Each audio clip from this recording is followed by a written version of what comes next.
Jangan ada di antara kita yang dalam hidup ini gak setia sama Tuhan, lebih setia sama kawan.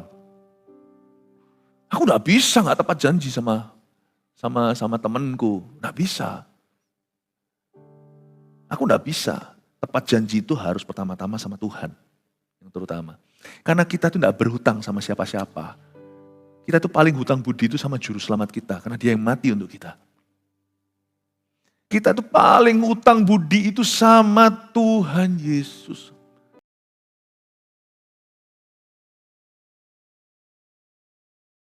Haleluya Tuhan Yesus. Engkau ada di sini. Engkau adalah Allah yang setia dalam kehidupan kami. Terima kasih sepanjang tahun ini Engkau menunjukkan kasih setia. Kami yang kadang-kadang kurang setia sama Tuhan. Tapi Tuhan berbelas kasihan. Tuhan itu penuh kemurahan. Tuhan itu ngalah terus sama anak-anaknya. Terima kasih Tuhan, Engkau adalah Allah yang sangat baik. Lebih baik daripada yang kami bisa duga. Melampaui imajinasi kami, Engkau adalah Tuhan yang sangat mulia. Makasih Gembala Agung, Engkau sangat mencintai, mengasihi setiap jemaat, setiap domba-Mu ini. Berkati mereka, berkati kami. Berkati kami dengan firman-Mu, ya Tuhan, sampaikan berita kebenaran, sehingga hidup kami mengalami benar-benar ya Tuhan Yesus, perubahan yang nyata. Bapa terima kasih, kami undang Engkau untuk ada di tengah-tengah kami, sembunyikan hamba-Mu di balik salib-Mu saat sabda-Mu dibagi. Dalam nama Yesus, haleluya, amin. Shalom, selamat hari Natal, selamat bulan Natal untuk kita semuanya. Natal tahun ini kita ambil tema kesetiaan, jadi kesetiaan Tuhan. Dia telah setia, jadi kita mau bahas soal kesetiaan.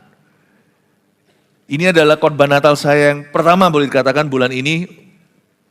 Lalu nanti terakhirnya di tanggal 25 saya akan bahas tentang Maria. Tapi di ibadah sekarang saya bahas tentang Yusuf. Yusuf dan Maria. Pembukaannya Yusuf, penutupannya Maria. Bicara soal setia, siapa setuju sama saya bahwa Tuhan telah setia kepada kita tahun ini?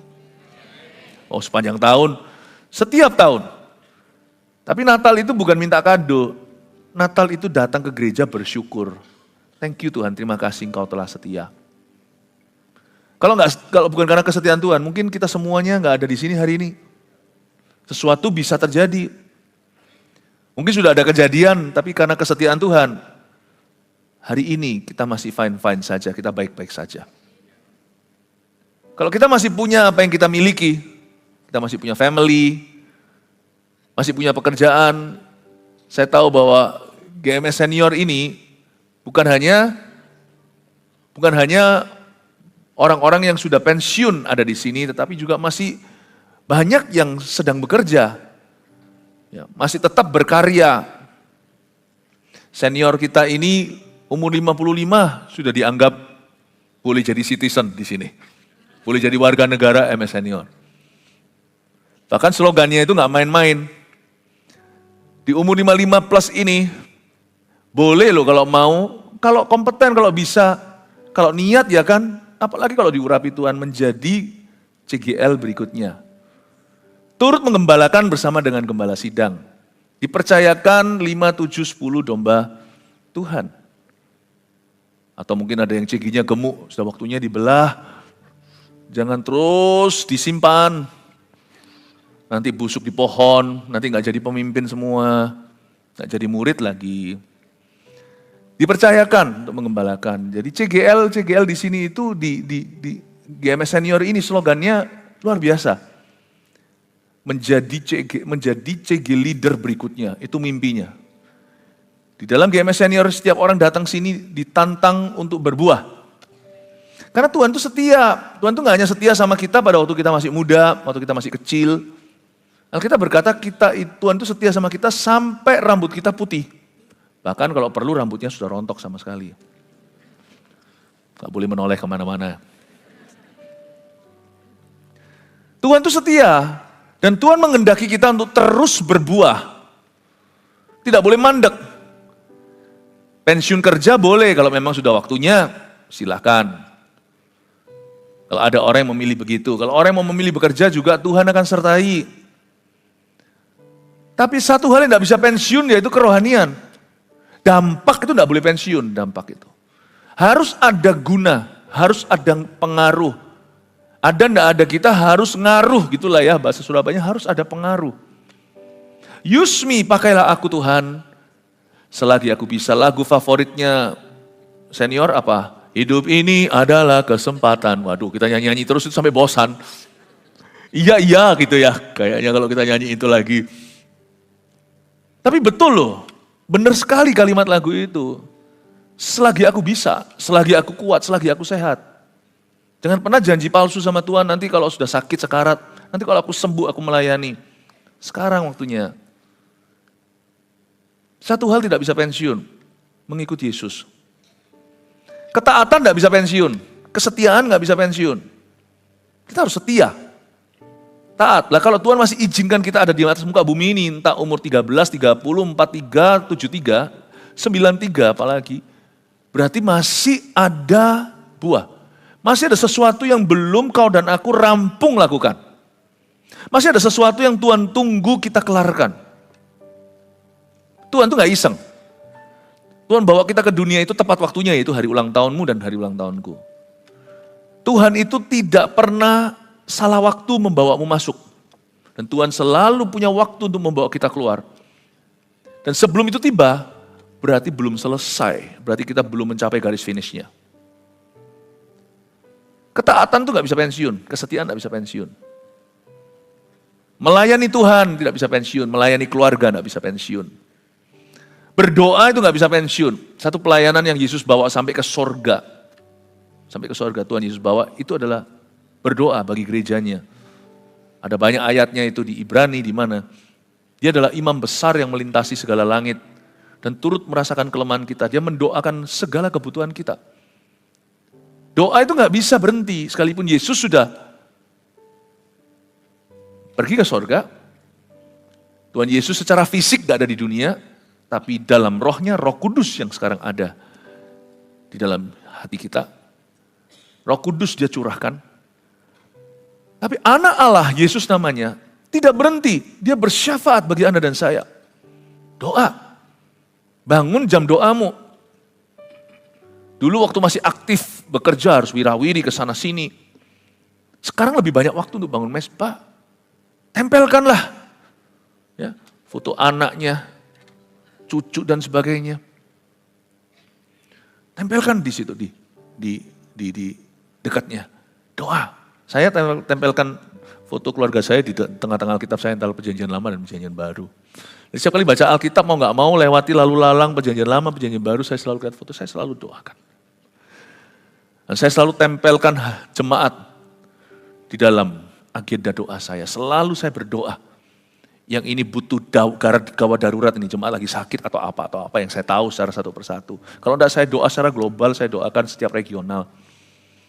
Saya doakan semuanya yang Sidoarjo, Malang, semuanya saya doakan yang pasti ya, gembala regionalmu, Pastor Jeffrey ada di sini, itu saya selalu, itu sudah langganan doa. Pastor Jeffrey adalah seorang yang secara reguler ada di ruang doa saya. Meskipun beliau ada di Malang, saya ada di Surabaya, tapi namanya selalu kesebut di ruang doaku. Dengan demikian mengcover diri, mengcover Anda semuanya. Doakan, doakan. Kalau Anda doakan, Anda pemimpin CG, doakan CG-nya. Tapi aku bukan CGL, aku bukan CGL-nya. Aku bukan CG leadernya. Kalau Anda anggotanya, Anda juga turut memiliki CG itu. CG itu adalah rumahmu. Dalam sebuah keluarga yang sehat bukan hanya papa mama yang berdoa. Anak-anak juga harus berdoa kepada Tuhan. Doakan papa mama, doakan CGL-mu. CG bukan tempat di mana kita hanya datang, have fun. Bukan hanya itu, CG bukan social club. CG tempat bertumbuh, setiap orang itu punya kebutuhan rohani dan itu harus didoakan dulu. Anggota-anggota CG-nya mesti belajar berdoa buat CGL-nya. Dan kalau kenal sama coach-nya juga di atasnya doakan juga. Ya, doakan. Doakan supaya anggota CG yang lain bertumbuh. Kalau Anda anggota CG tertentu, pastikan Anda doakan secara reguler tiap minggu, kalau bukan tiap hari. Doakan pastor-pastormu. Kalau Anda terbeban, bilang sama Tuhan, Tuhan sekarang itu gerejaku ada ratusan. Gereja kami, Tuhan kasih beban ya Tuhan, bulan ini aku harus doakan mana GMS Makassar. Tahu sedikit tentang gereja, oh Makassar lagi bangun. Segera di sana keongnya punya rumah. GMS Makassar akan berkembang. Banyak jemaatnya, banyak orang muda, banyak anak kecil, banyak senior seperti Anda yang perlu digembalakan, doakan. Miliki hati yang misionaris. Doa itu punya porsi apa untuk keluarga, tapi jangan doa untuk keluarga melulu. Tuhan itu mempercayakan orang lain juga kepadamu, doakan itu. Saya sedang mencoba untuk menantang Anda. Tahun ke depan ini, ayo kita sama-sama berlomba. Aku harus berlomba, aku harus berbuah. Ya. Nah, ini yang saya mau sampaikan hari ini. Mari kita sekarang kepada pembacaan firman Tuhan dulu. Ini cerita tentang penyingkiran ke Mesir. Saya kasih judul begini, Yusuf sang pelindung, kesetiaan Tuhan melalui seorang yang taat. Seorang yang taat itu asetnya Tuhan. Ketaatan tidak bisa pensiun. Ada satu orang yang taat, namanya Yusuf. Yusuf itu adalah sang protektor. Dia pelindung keluarga ilahi itu. Yusuf, Maria, dan Yesus. Gara-gara ketaatan Yusuf, mereka itu luput dari mara bahaya. Jadi kita taat atau tidak taat, itu bukan hanya ngefek ke kita, itu akan ngefek ke orang lain juga. Mari kita baca dulu. Ya, Matius pasal yang kedua, ayat yang ke-13 sampai 15, kan muncul ayatnya, boleh ya? Mari Bapak Ibu sama-sama, jemaat terkasih, kita baca bersama dalam hitungan ketiga. 1, 2, 3. Setelah orang-orang Majus itu berangkat, nampaklah malaikat Tuhan kepada Yusuf dalam mimpi dan berkata, bangunlah, ambillah anak itu serta ibunya, larilah ke Mesir dan tinggallah di sana sampai aku berfirman kepadamu.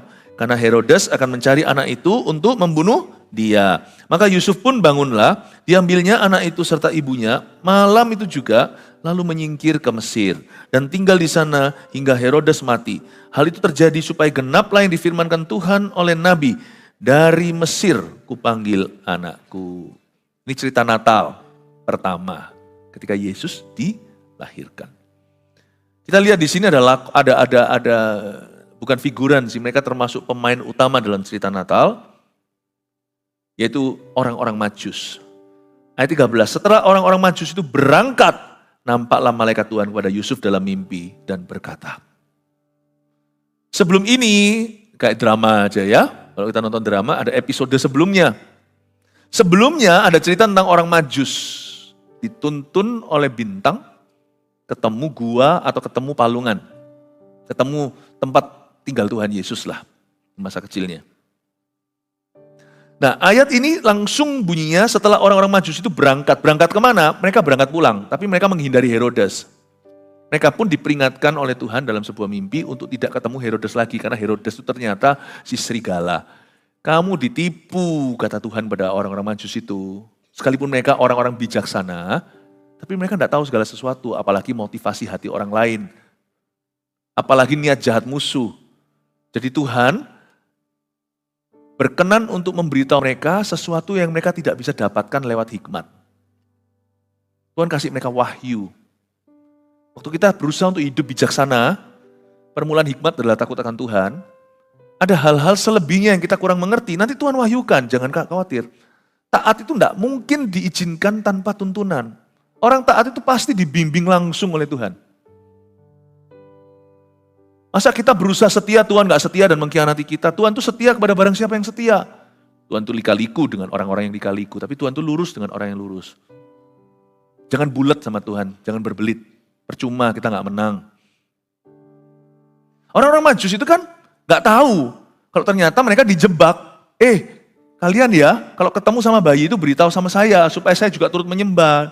Batin hati di dalamnya, Herodes berkata, sampai aku tahu adresnya, aku bunuh mereka lalu aku bunuh kamu.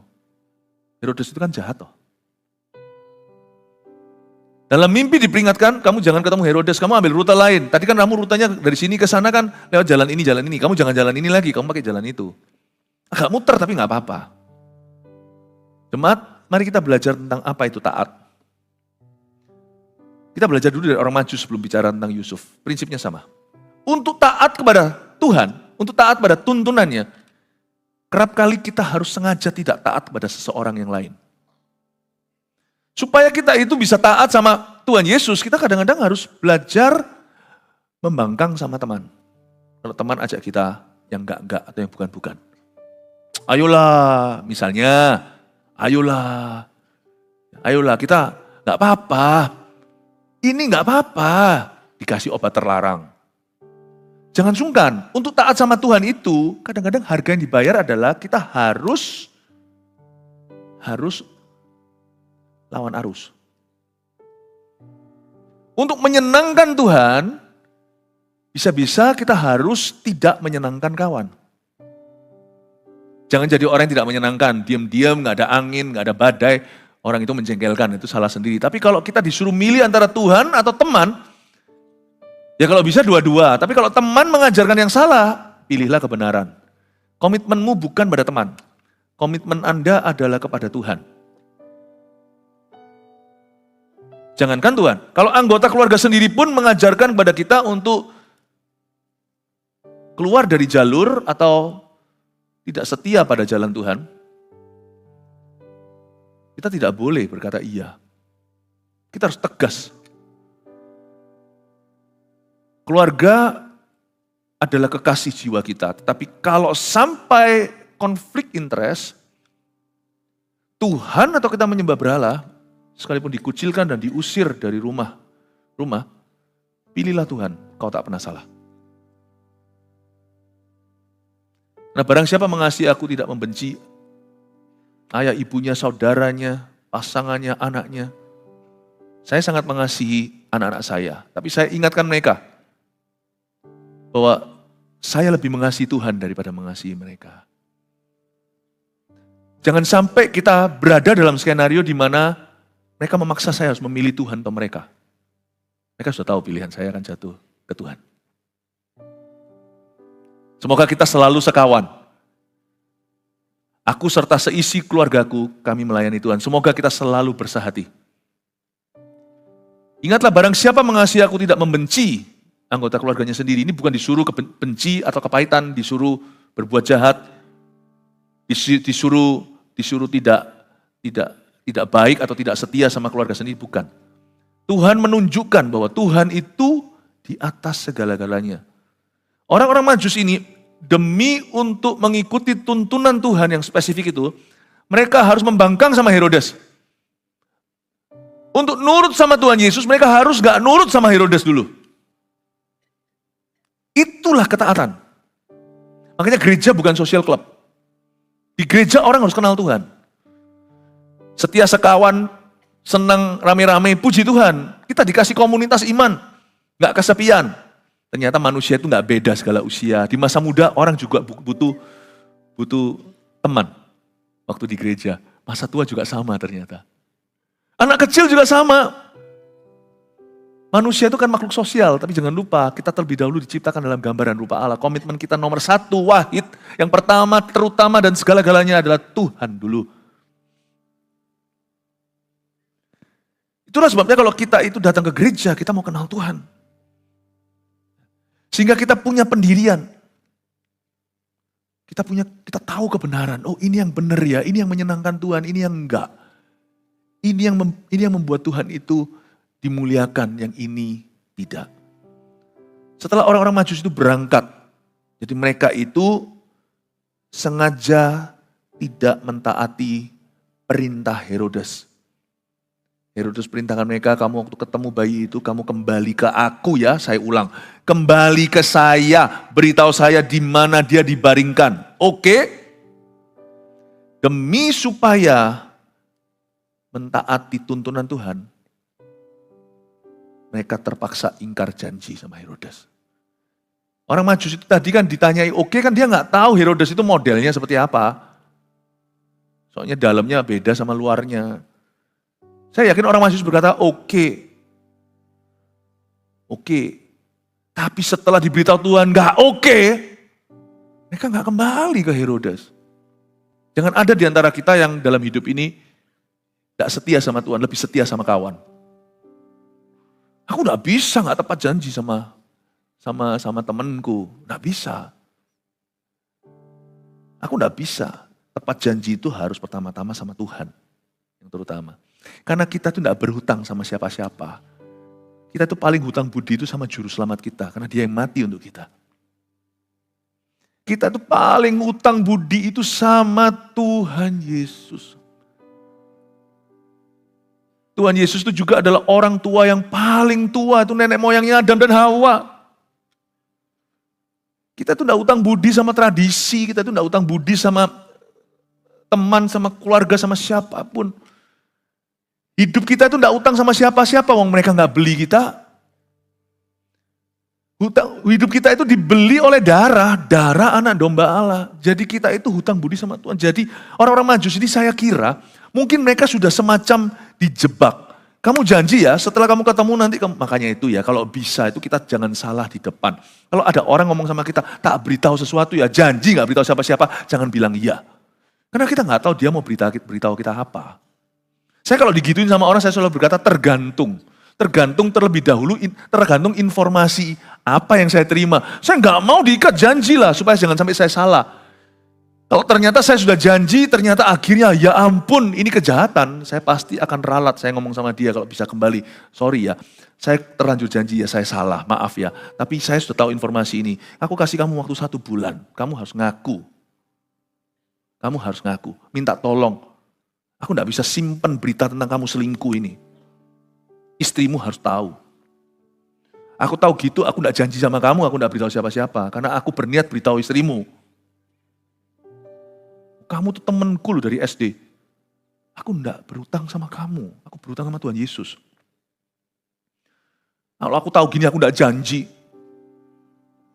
Aku tahu gini gak janji, tapi karena aku sudah janji, ya udah aku salah, aku ngaku dulu salah. Aku kasih kamu waktu 1 bulan, kamu ngaku, lalu kamu datang ke Pak Sam.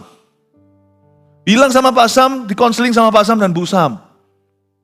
Setelah 1 bulan jangan salahkan aku kalau aku beritahu istrimu. Jangan mau diikat. Lebih pintar lagi adalah yang gak salah dari depan. Janji ya anak ngomong sama orang, tergantung informasinya. Kalau kamu gak bisa percaya sama saya bahwa saya cukup bijaksana untuk mengelola informasi yang kau akan beri kepadaku ini, mendingan aku gak tahu, jangan beritahu saya wis, gak usah. Jangan kepo. Mendingan gak usah. Jangan mau diikat janji. Saya itu sempat dalam hati itu merenungkan. Kira-kira waktu Herodes itu kan Alkitab menyebut dia itu seperti fox, seperti, bukan serigala, seperti kancil. Ini orang tuh licin banget. Ini orang kalau bisnis itu banyak yang ketipu. Ini orang kalau kerja itu mulut manis. Wah, promosi kanan kiri. Saya cuma mikir aja, kira-kira Herodes itu sudah pegang janjinya orang Majus gak ya? Kalau kita baca Alkitab mesti agak detil. Coba siapa tahu orang Majus ada berapa? Enggak ada ayatnya berapa. Mereka hanya memberi 3 macam pemberian. Emas, perak, emas, kemenyan, dan mur. Makanya kalau kita baca Alkitab mesti teliti. Enggak ada tulisannya orang Majus itu telu. Enggak ada. Pemberiannya ada 3. Saya nggak tahu orang Majus itu ada 7 kah? Ada 4 kah? Pasti bukan 1, pasti lebih dari 2. Apakah mereka itu tepat janji? Jadi saya yakin karena orang-orang Majus ini orang bijaksana, di dalam Alkitab, dalam sejarah dicatat bahwa orang Majus ini kemungkinan adalah ningrat. Bisa jadi ada sebagian mereka itu sungguhan raja dari timur. Oke? Jadi mereka itu adalah orang-orang yang bisa dipegang kata-katanya. Ini orang-orang bangsawan. Jadi saya nggak tahu. Tapi mereka diberitahu dengan tegas sama Tuhan dalam mimpi, nggak boleh ketemu Herodes LAGI lagi. Berarti mereka nggak bisa seperti saya tadi katakan, ralat, sorry bro, aku sempat janji nggak bisa. Tuhan bilang sudah kamu ingkar sama dia, ingkar janji. Demi menepati janji Tuhan, kamu nggak boleh ketemu orang itu lagi. Karena betul sih, kalau sampai ketemu orang Majus itu jadi orang-orang yang dijus. Mau mereka raja kayak mau gimana kalau mereka sudah ada di tanahnya Herodes. Bisa mandi darah dan mereka tidak bisa apa-apa. Herodes itu kan dalam sejarah ditulis Herodes itu seperti seorang diktator gila. Banyak yang dibunuh sama dia. Nah, kita tidak menjelaskan semuanya dalam sejarah mencatatnya. Saya cuma mikir demi taat pada Tuhan, dia harus ingkar janji sama seseorang yang salah. Saya tidak ajari kita untuk ingkar janji, oke? Alkitab bahkan mengatakan di dalam kitab Amsal, tidak bisa kita semerta-merta mentang-mentang taat sama Tuhan lalu kita ingkari orang, tidak bisa. Alkitab juga mengatakan kalau kamu menjadi penanggung sesamamu dan kamu sudah berjanji, kamu datang minta maaf berlutut di kakinya sampai dia melepaskanmu dari nasarmu. Kita Saya tidak ajarkan kita untuk tidak tepat janji. Saya hanya ajarkan yang namanya prioritas. Priority dalam bahasa Inggrisnya. Prioritasnya begini, Tuhan, tiada yang lain. Jadi nanti ke depan, kalau kita itu benar-benar mau taat sama Tuhan, kita harus tahu harga yang dibayar. Taat sama Tuhan itu sungguh-sungguh mutlak. Karena waktu Tuhan beli kita, Tuhan tidak cicil kita. Dia beli dengan darah mahal, habis. Kita ini hanya milik Yesus seorang. Segala sesuatu yang lain itu semua hanyalah kepercayaan Tuhan. Dan percayalah, ikut Tuhan kayak gini itu tidak merugikan. Tuhan tidak pernah menculik anaknya. Paham maksud saya? Ini orang jadi orang Kristen, lalu habis itu dia sekarang ngilang gitu. Nggak ada. Ini orang jadi orang Kristen, sekarang dia sama sekali, setiap orang kalau Tuhan itu mengutamakan Tuhan, dia justru nanti akan dikembalikan dalam kapasitas yang berbeda. Ketika seorang anggota keluargamu terima Tuhan, Tuhan tidak pernah culik dia. Lalu habis itu Tuhan hanya selamatkan dia seorang, lalu sisanya biar sana binasa masuk neraka. Nggak pernah, satu orang diselamatkan, kemungkinan besar habis itu seluruh keluarganya diselamatkan. Tuhan tuh nggak pernah ngambil orang lalu habis itu lari. Tuhan tuh kalau ngambil orang, dia kembalikan. Dia kembalikan orang itu jadi berkat bagi keluarganya. Orang itu jadi jawaban. Jadi jangan takut ikut Tuhan itu mutlak. Karena orang itu nggak ngilang. Orang kalau ikut Tuhan secara mutlak, dia justru dikembalikan. Orang yang taat itu, justru ujungnya dia berujung jadi berkat. Jangan takut. Ada orang yang mau serahkan hidupnya pada Tuhan tapi takut. Nanti kalau semuanya aku serahkan ke Tuhan, nanti siapa yang akan sembayangin aku? Gak ada orang itu dirugikan, orang yang ikut Tuhan itu nanti dikembalikan, malah justru keselamatan yang sesungguhnya terjadi. Aku kalau semuanya anak saya nanti ikut Tuhan misalnya, nanti dia jadi lupa sama keluarga. Coba lihat ya nanti ya, keluarganya justru diluputkan dari berbagai macam bencana malapetaka gara-gara ada si Nyo itu atau si Noni itu yang sungguh-sungguh. Kayak Paulus itu loh yang di kapal karam itu gara-gara ada dia 200 sekian penumpang yang lain itu selamat. You see, orang yang mau mutlak taat sama Tuhan itu justru dapat berkat. Amin Bapak Ibu. Saya jelaskan dimensi ketaatan dari orang maju. Sekarang kita ke Yusuf ya. Nampaklah malaikat Tuhan itu, lalu Yusuf dalam mimpi diberitahu begini ayat 13b. Bangunlah, ambillah anak itu serta ibunya, larilah ke Mesir dan tinggallah di sana. Kau jangan jalan ya, suruh lari. Coba bayangin nggak? Ini anak masih kecil, ini masih nggak orok juga. Mungkin orok, mungkin bayi. Nggak tahu apakah Yesus sudah tinggal di Bethlehem situ sekalian terulur sampai berapa tahun. Kita nggak tahu persisnya berapa usia Yesus di saat ayat ini berbunyi. Tapi kamu lari ya ke Mesir, kamu tinggal di sana, kamu langsung bawa anak itu dan ibunya. Mama anak kau tarik lari. Kalau taat itu jangan pelan-pelan. Taat itu tancap gas. Tambah dipikir-pikir ya enggak, banyak enggaknya. Ya enggak. Coba kalau taat itu enggak lari ya. Tambah enggak. Ampuni misalnya, ada orang yang berbuat sangat buruk terhadap kita. Lalu kita disuruh ampuni suatu hari. Kalau kita ngampuni ya enggak, ya Tuhan enggak bisa langsung dong. Kasih aku waktu, kemungkinan besar kita tidak akan pernah kalah dengan roh benci. Aku ampuni tapi pelan-pelan, tambah enggak bisa. Apalagi soal pertobatan itu nggak bisa setengah-setengah.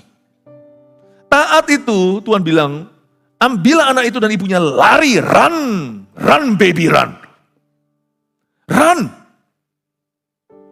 Taat itu mesti segenap hati.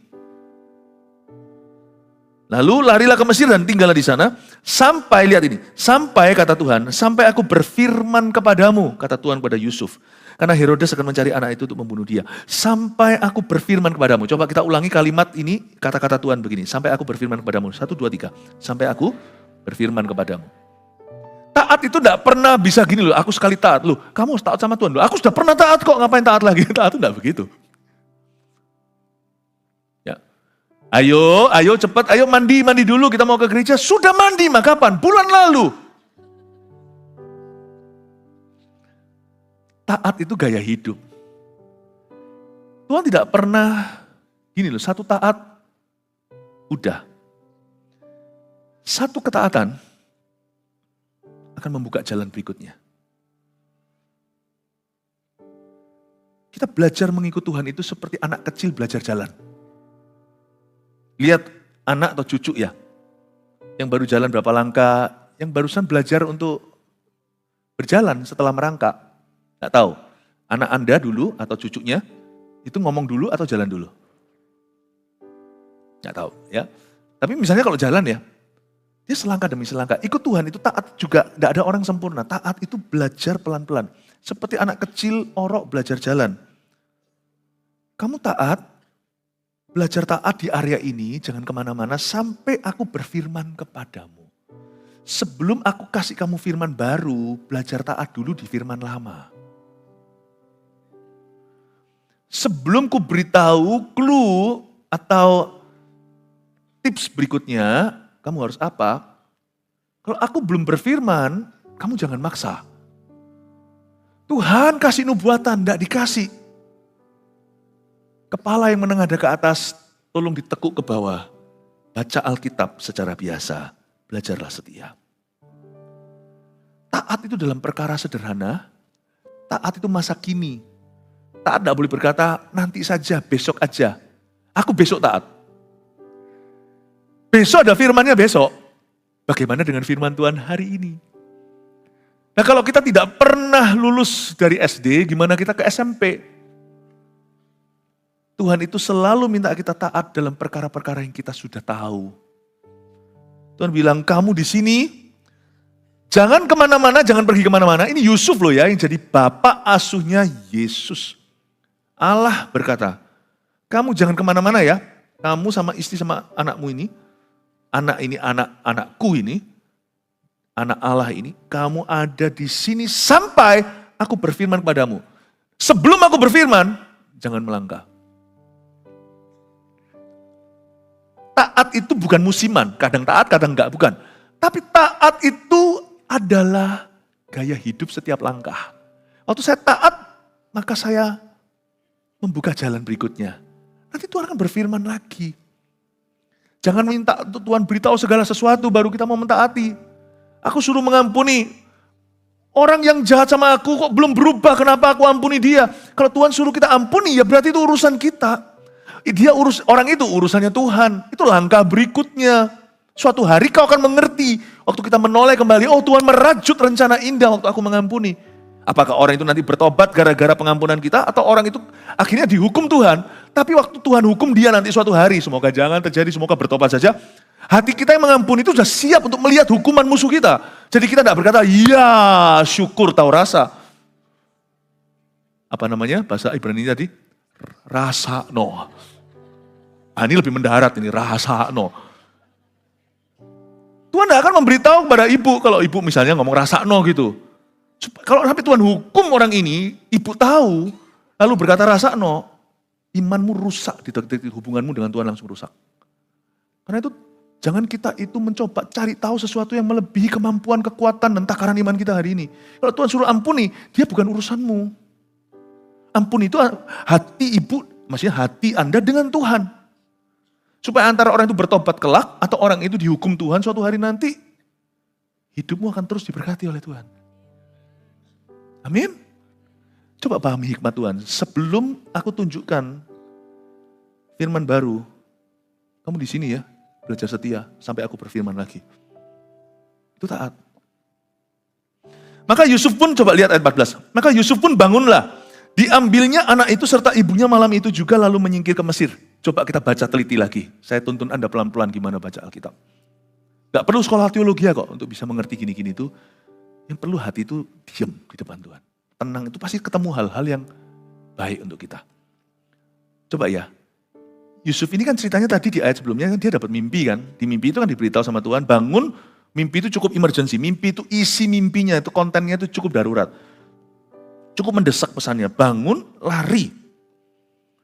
Lalu Yusuf saya bayangkan, ini imajinasi, tidak ditulis di ayatnya. Dia bangun itu pasti keringat dingin. Orang dapat mimpi kayak gini tuh pasti shock. Nah, dia bangunnya pagi atau malam. Ini bukan mimpi waktu kita tidur nyenyak sampai pagi. Tidur Yusuf gak nyenyak ini. Buktinya ayat itu berkata, maka Yusuf pun bangunlah. Catat dulu, tidak ada ditulis jam berapa. Diambilnya anak itu serta ibunya. Dia tidak ambil minum dulu, dia tidak ambil ini dulu, dia tidak ambil koper dulu. Diambilnya anak itu serta ibunya. Kapan? Malam itu juga. Nangkap nggak Bapak Ibu? Tidak tunggu pagi. Ada apalagi orang yang suka tidur ya. Besok aja. Aduh Jitian. Aduh masih liang Tian. Jam 2. Tuhan, nanti ya. Bangun! Herodes sudah. Pukul 6 pagi. Jam 2 dia keringat dingin. 1 dia lihat jam dinding. Ada jam dinding gak ya zaman itu? Ada dinding, gak ada jamnya. 1:59 AM pagi. Dia bangun. Keringat dingin. Langsung diambil Maria. Ambil semua barang ala kadarnya. Keledai lagi terbantun di luar. Dia bawa langsung. Kita ke Mesir. Paspor. Ambil paspor dulu. Ya, ambil paspor dulu. Untung Mesir gak perlu visa. Langsung dia naik keledai itu. Si Maria, Papa, kita kemana? Kita kemana?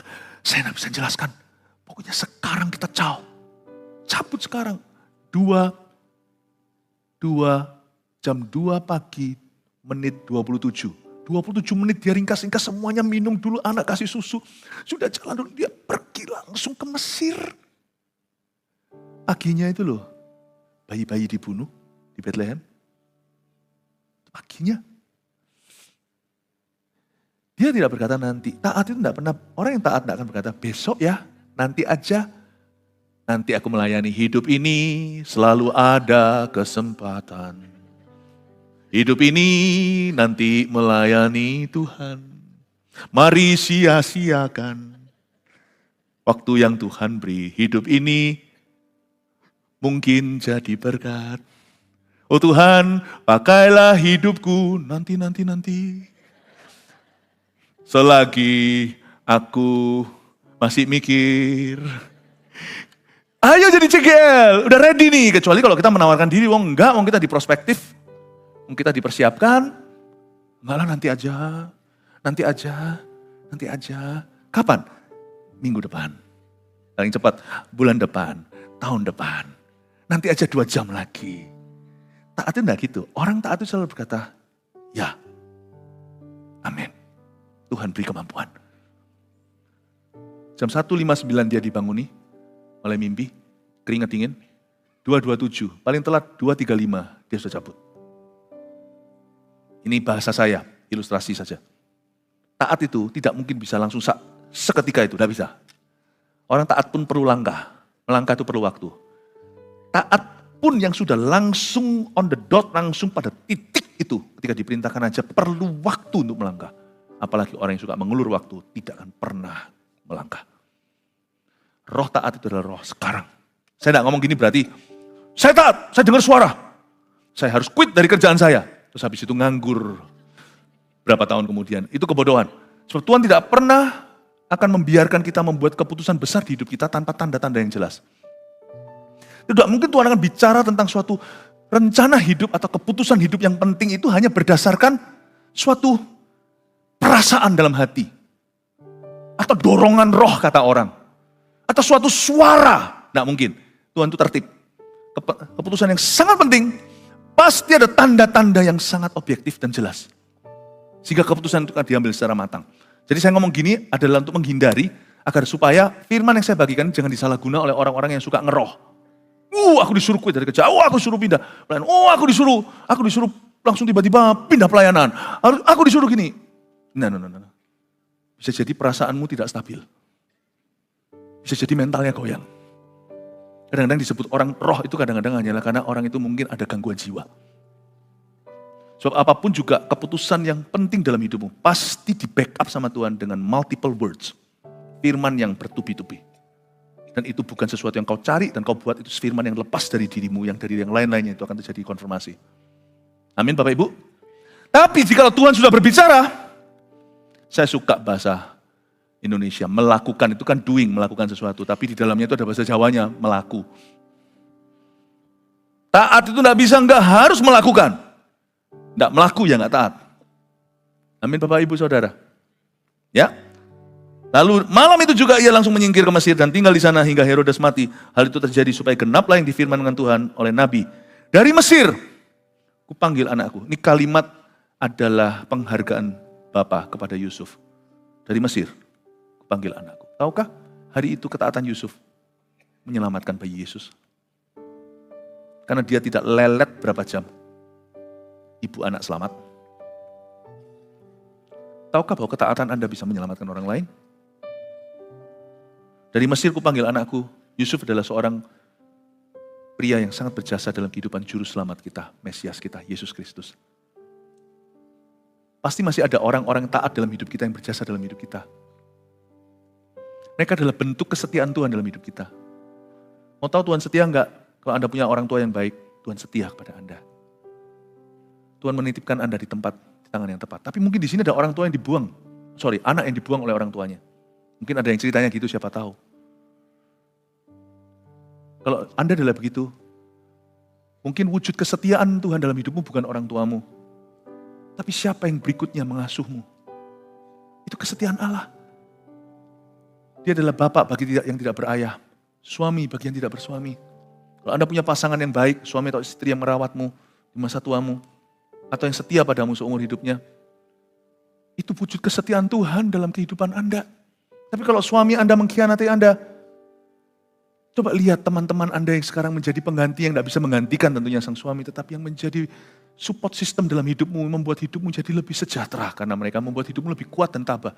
Itu juga wujud kesetiaan. Ada orang tertentu itu dipakai sama setan. Tapi ada orang tertentu yang dipakai oleh Tuhan. Orang-orang itu adalah bukti kesetiaan Tuhan dalam kehidupan orang-orang yang kau layani. Saya beritahu pada Bapak Ibu Saudara di sini suatu pengertian yang sederhana. Dari Mesir, kupanggil anakku. Ini kesetiaan Yusuf. Jadilah orang yang gitu bagi orang lain. Tuhan pakailah aku Tuhan, mungkin aku tidak bisa dipakai besar, bangkitkan orang mati apa, mungkin tidak sampai situ. Nyembuhkan orang lumpuh, mungkin aku bukan itu. Kita bisa dipakai Tuhan dalam perkara sederhana. Orang bisa berkata, dari Mesir kupanggil anakku. Kita bisa berkata, gara-gara Bapak ini, aku hari ini punya pekerjaan. Terpujilah nama Tuhan.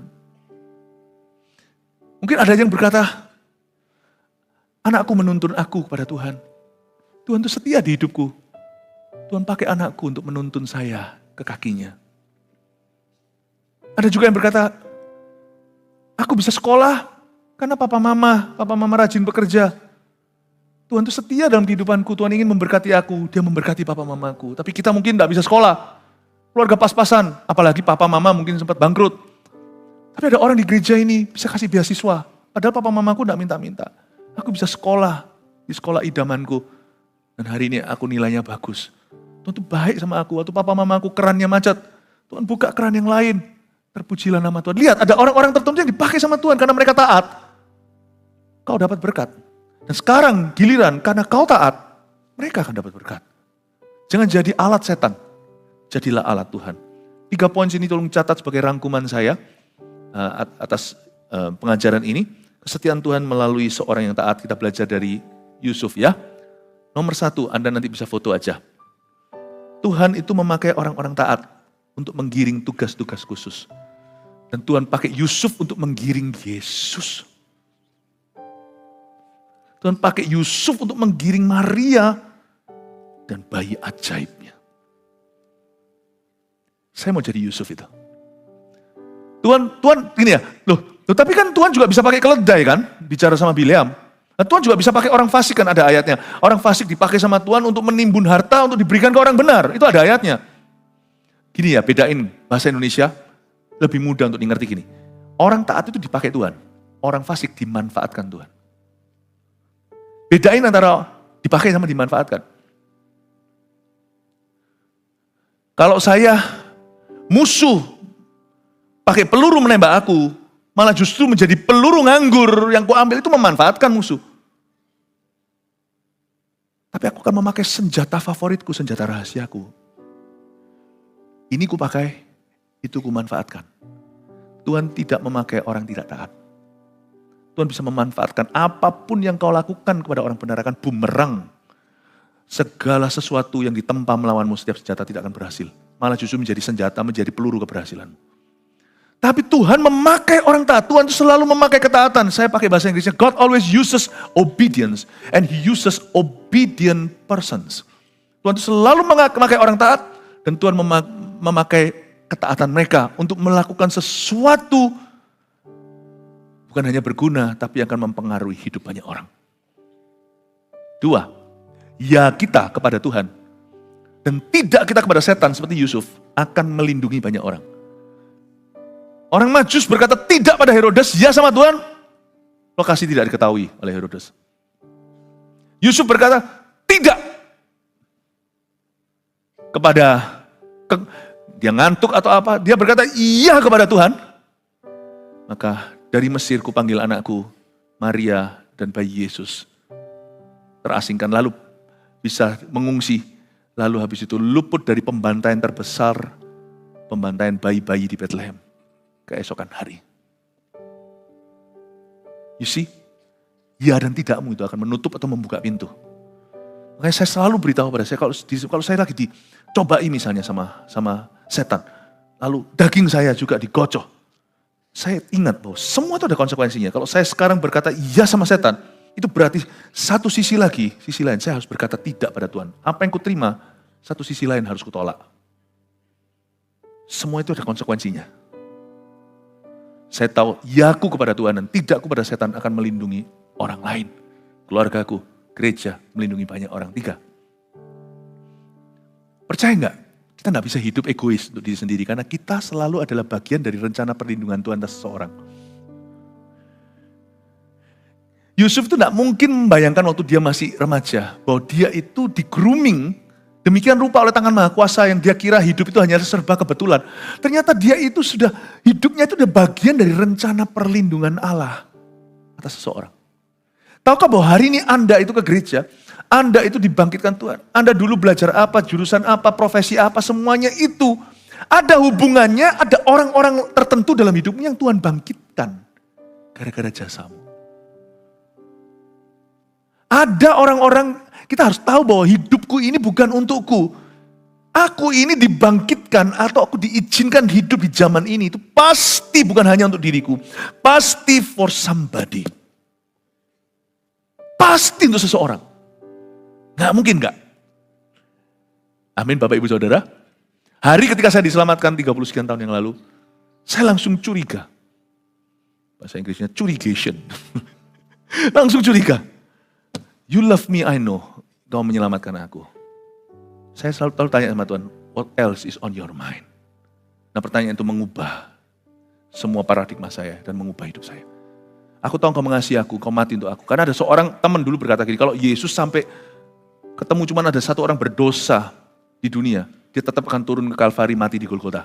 Kalau orang itu adalah kamu, Philip, teman saya bilang gitu, dia tetap akan turun demi kamu sendirian. Itu menjamah saya. Nah, saya tidak merasa diri begitu berharga.